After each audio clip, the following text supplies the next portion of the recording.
A military coup and mass protests squashed in bloodshed. In Myanmar, young men and women are going to war against the military dictatorship. To resist, we have to pick up arms ourselves. My parents agree. In a secret location, we meet with the resistance fighters and the people who stand to lose everything in the ongoing war. The roof got smashed by the bullets and missiles.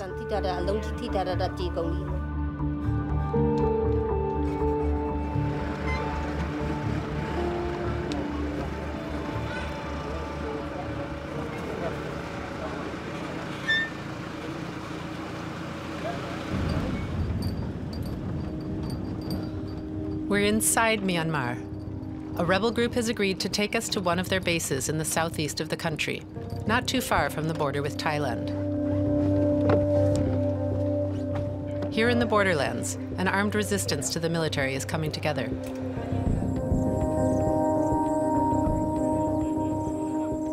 It's mostly young people from Generation Z who are joining the rebel groups, wanting to fight against the military dictatorship.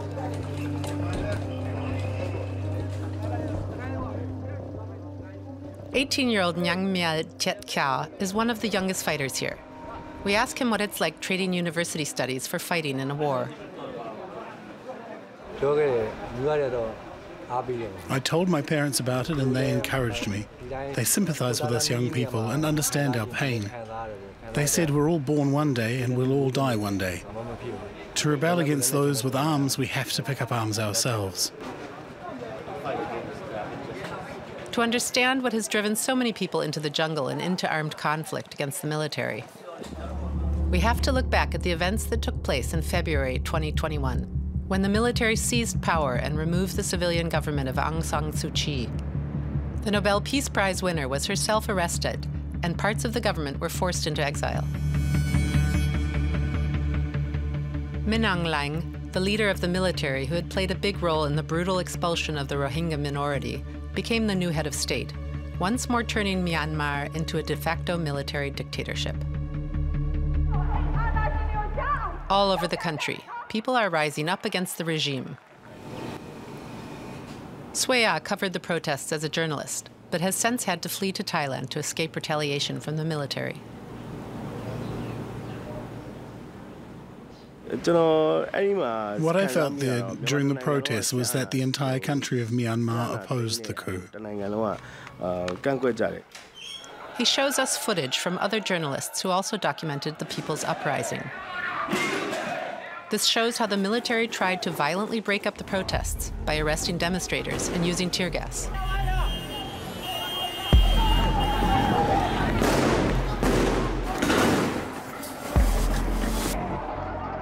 It shows how the military started firing live rounds when the protesters refused to disperse.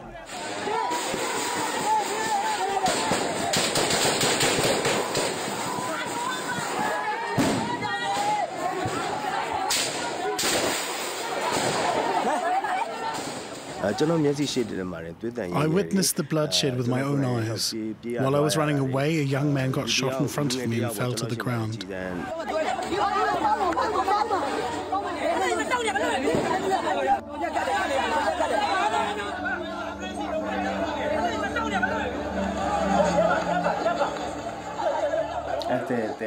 After being carried away, he just died right there.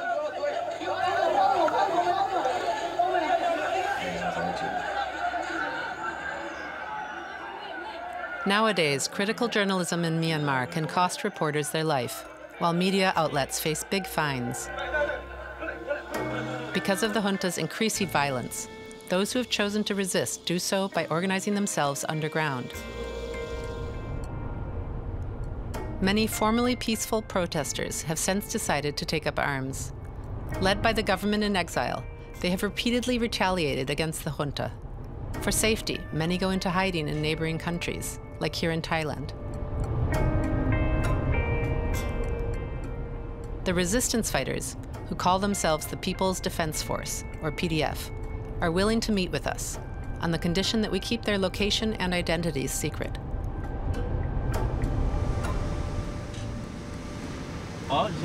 Okay, I'm waiting at the corner, in front of the small grocery store.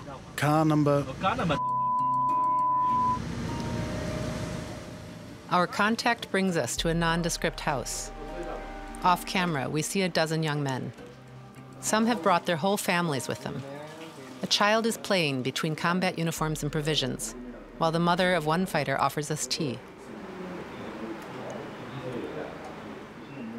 One is willing to talk on camera. The 19-year-old, who we'll call Aung, tells us why he joined the underground cell.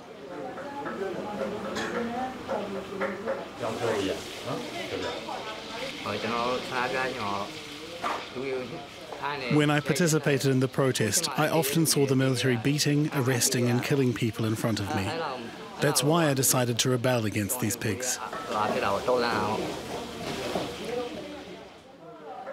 Aung explains how he was arrested and tortured. After his release, he says that he and a few friends decided to resist the junta by all means necessary, even if it meant killing someone. My team, our leaders and my friends shot at military checkpoints and the traffic police. We also bombed the checkpoints and killed their informants. We did everything to eliminate any person that is related to the military.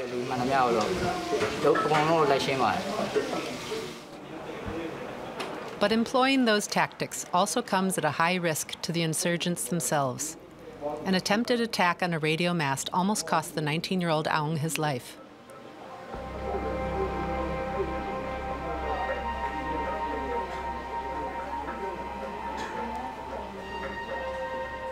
His bomb went off too early and left severe burns on much of his body.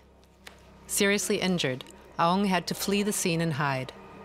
For weeks, he didn't get any proper medical care, causing his wounds to heal poorly. He is still in pain and can hardly use his hands anymore.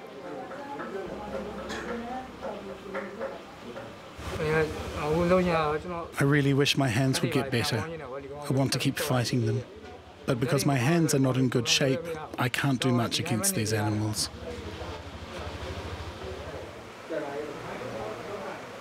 In Myanmar, the junta has been hunting down such groups. That's why this one has temporarily retreated across the border into Thailand and called a halt to its attacks. But soon they plan to return, this time to fight alongside other rebel groups in the jungles of Myanmar. The cell's leader shows us the equipment they've acquired for this purpose and explains why they've had to change their tactics.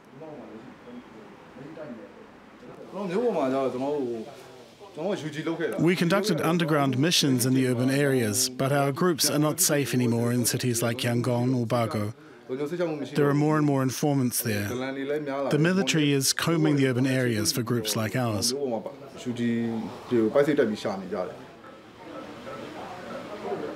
The military is trying to crush resistance at any cost. And their attacks and bombings are not only directed against groups such as the PDF, but have repeatedly targeted civilians.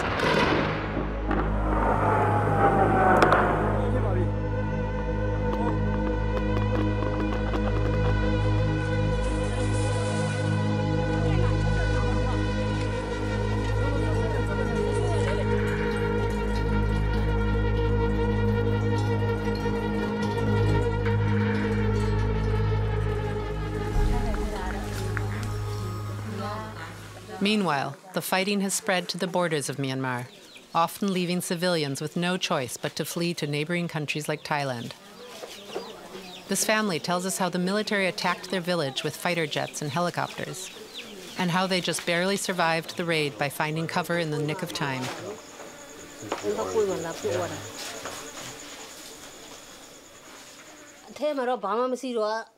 The roof got smashed by the bullets and missiles, and they destroyed the building as well. I don't know what the current situation is. We haven't been there for a while, as we wouldn't dare to go back. They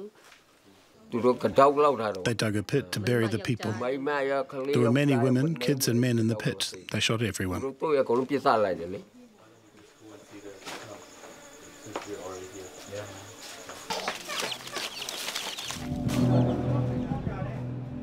The The mounting atrocities against civilians are one of the many reasons why so many people are joining the resistance.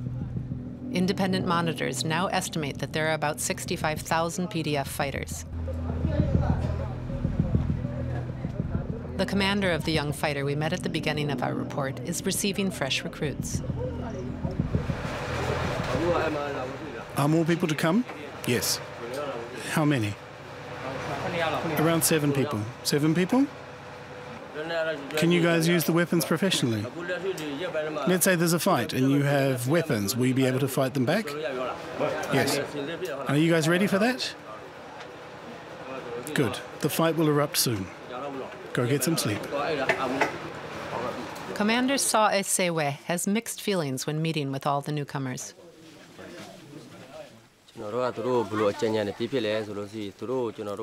I let the new fighters know that by coming to the jungle, they've made us stronger, and that I'm very grateful for them joining us.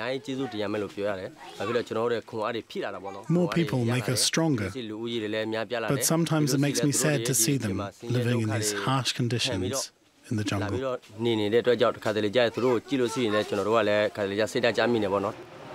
18-year-old Naing Myel Htet Kyaw is well aware of the dangers.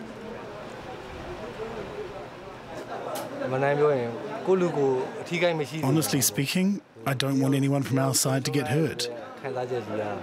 The thought of losing someone is really painful.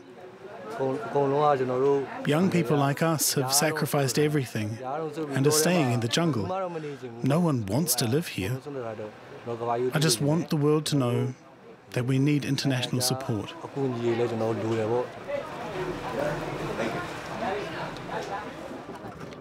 During our reporting, we met people who believe they have no choice but to take up arms. In their hatred of the military, they too seem willing to resort to brutal violence.